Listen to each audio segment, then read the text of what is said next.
بابای حاجی میرزا گوید که آیا از الله بخواهی که جانت را بگیرد گناهگار میشوی یا نه؟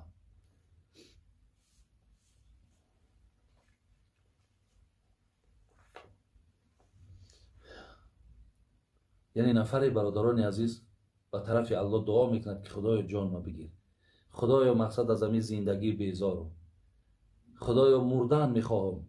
آیا همین میگه در شریعت درست است یا نادرست؟ اینجا ما حدیثی داریم از پیامبر نازنین که حدیثی هم بخاری است هم مسلم است. جناب امام ابو هریره روایت میکند که پیامبر ما گفته است لا یتمنى احدکم الموت اما محسنا فلعله یزداد و اما مسیئا فلعله یستعتب. شما هیچگاه به سوی خداوند دعا نکنید که خدای جان ما بگیر، خدایا من از همین جان بیزارم، خدایا من از همین حیات مانده شدم، خدایا مقصد حتی بیمارم که باشی، حتی اگر مشکلات هم به سرت بیاد، یعنی حق این دعا کردن میگن ندارید. ببین اما محسنا فلعله یزداد، زیرا عمر برادر عزیز حیات این خصوصیات نعمت های تو ناشکری از نعمت حیات کردی سی، ناشکری از همین دادگی خدا کردی سی.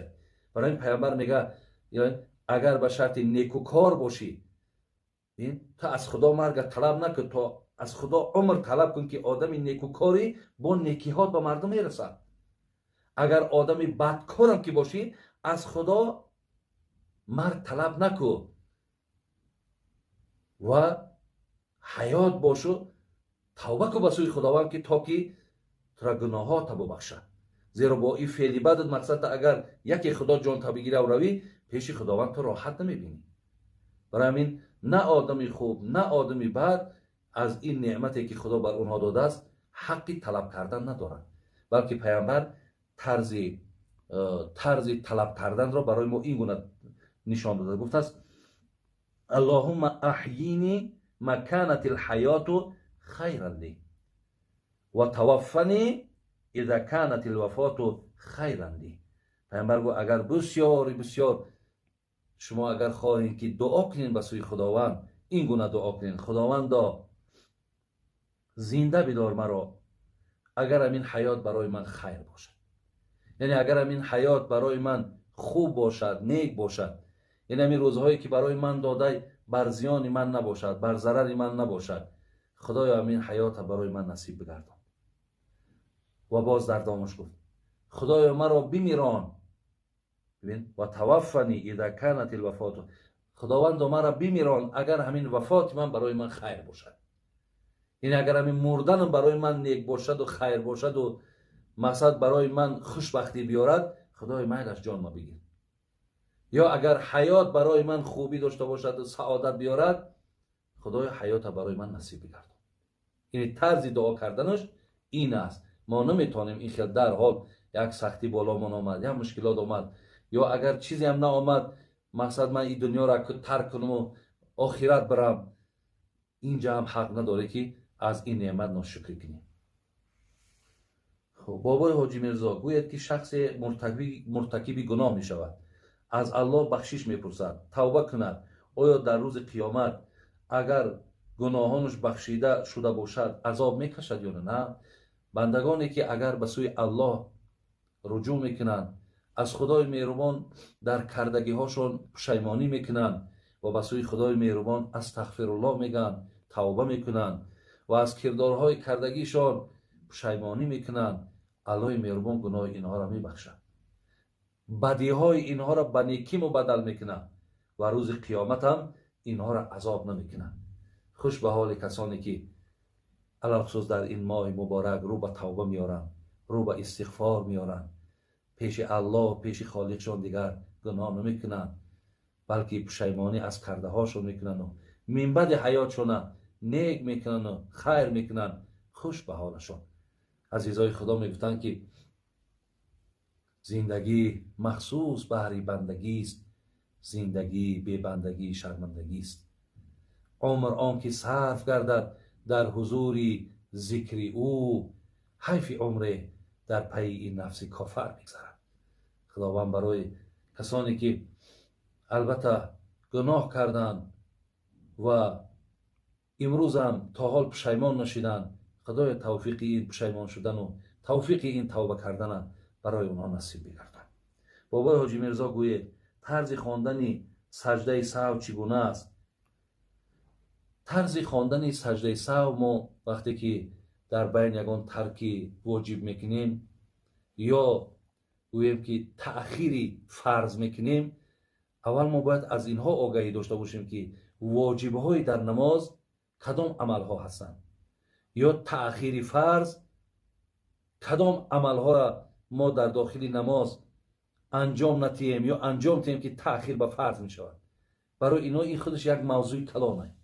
یعنی اگر ترک واجب شد، کسایی که میدونن، یا تأخیری فرض شد، اینجا در سجده سهو لازم میشد. سجده سهو برادرای عزیز وقتی که ما تشهد در آخر که خواندیم یک طرف سلام میتیم، ولی بسیاری آدم میگن همینجا دو طرف نه، اصلش اساسش برادرای عزیز یا اصح روایت بر همینه که یک طرف سلام میتیم و دو سجده دیگر میکنیم، یک بار دیگه باز همون تشهد التحیات یعنی از سر نو میخوانیم و دعاهایی که در پشتش است اونها را میخوانیم، تمام سجده سهو همینجا به جا میآید.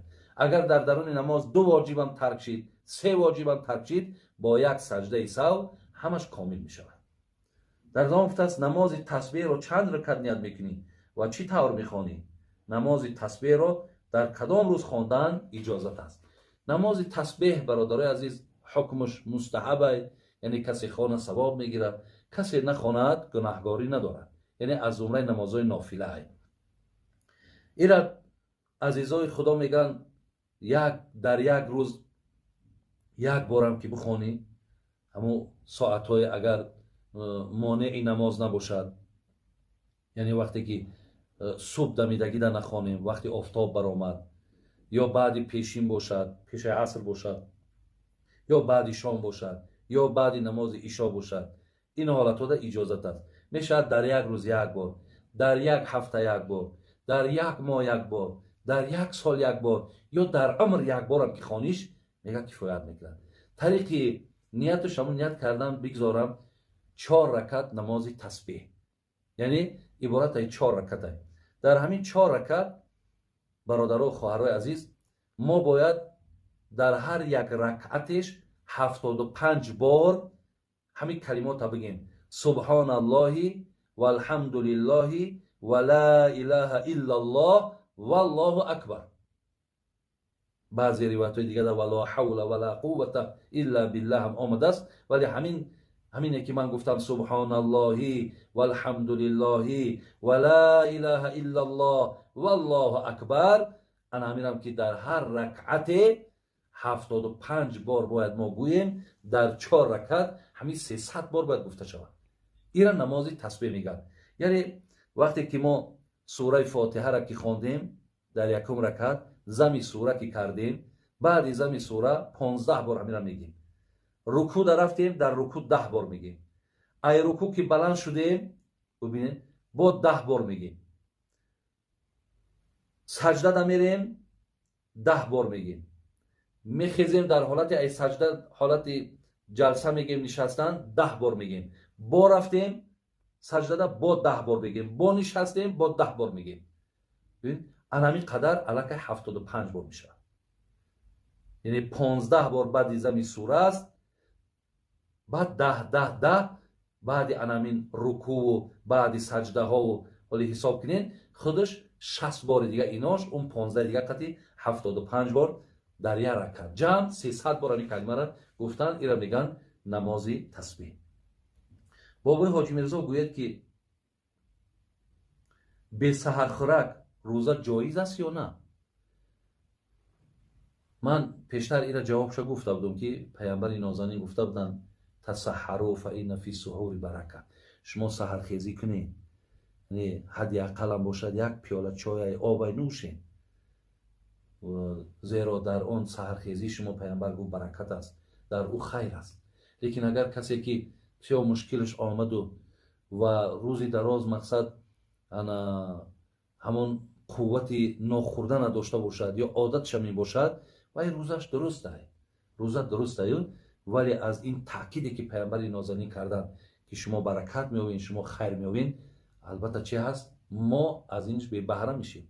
بسیاری نفرهایی که سحر نمیخورند در نیم روز پشیمانی میکنن، در نیم روز اذیت میکشن، بعد ممکن که دیگه ملامت کنن، ممکن بی‌طاقتی کنن که دیگر از ثواب او روز بعد محروم میشه.